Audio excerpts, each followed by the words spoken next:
Од денес полесна диагностика на болести на уво, нос и грло во Штипската клиничка болница.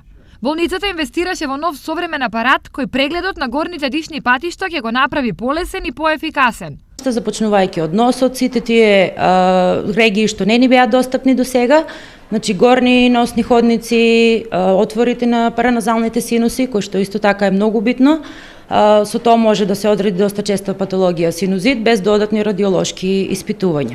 Следејќи понатаму по дишниот пат, значи потребно е со овој апарат можеме да го прегледаме и грлото во сите негови спратови, значи најбитен е горниот спрат епифарингс, овде е познатиот трет крајник кај дечињата. Ефикасноста на апаратот првенствено доаѓа од неговата адаптабилност и перформанси. Тоа е мал апарат, светлив во сите насоки.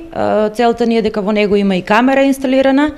Со тоа можеме на монитор да ги видиме сите регии што ги испитуваме во нашата област, значи горните дишни патишта.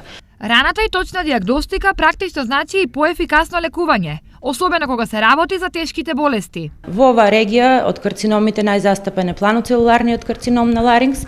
Со овој апарат би можеле да рана детекција да одредиме, а со тоа и полесен натаму план за третман и рехабилитација на пациентите. Ушното оделение е едно од најфреквентните во клиничката болница. Сите посериозни болести поврзани со ушите, носот и грлото се лекуваат овде, па оттуку и потребата од осовременување на опремата.